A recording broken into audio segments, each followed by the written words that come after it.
So after months and months of speculation, Davante Adams is finally a New York Jet. This is the Fantasy Sports Boss with a reaction video to the trade. And really, we all knew this was going to happen at some point. Like, ever since Aaron Rodgers ended up with the Jets prior to last season, the thinking was that he was eventually going to reunite with Davante Adams. Adams was stuck in a really bad situation on what was a rebuilding Las Vegas Raiders team. And with the Jets going all in with Rodgers, having already brought in Allen Lazard and Randall Cobb, it seemed like it was only a matter of time before Adams made his way to New York. Well, this finally happened earlier today.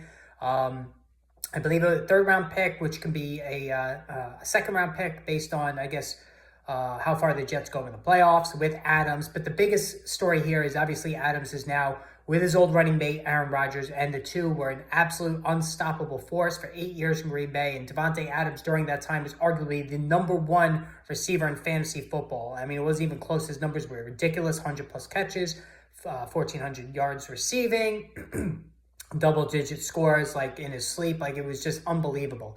But now, he's aging. He's 31 years old, going to be 32. He's had some injuries. He's coming off a 3-week absence with another injury. And is he the same player athletically? Maybe not. But the takeaway here is that Davante Adams, this is twofold. Davante Adams is going to be a wide receiver one fantasy-wise with Aaron Rodgers. And he's going to be the go-to guy. Now, Garrett Wilson, who has played, he's been an alpha male each of the last 2 weeks after a slow start the first 3 weeks. He's going to take a little bit of a backseat to Adams. Like, that's just the way it's going to go. Whether Wilson is happy about this, we're going to see. But Garrett Wilson, who, again, has been a dominant wide receiver one each of the last 2 weeks, will move to wide receiver 2 territory. High-end wide receiver 2.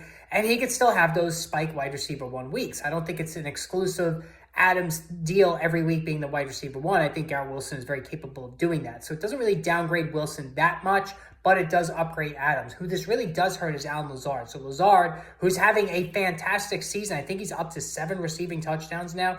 And he comes off a dominant Week 6 game against Buffalo. He's going to get knocked down a peg, right? He's a wide receiver 3 on his own team. So, he's going to be a red zone guy. I think if you're in a standard league, you can still play him as a wide receiver 3. In a PPR league, I think he's now bench fodder. And Mike Williams is an outright drop because he drops to 4th on the depth chart. And he's probably Tyler Conklin as well. Mike Williams is probably going to move along.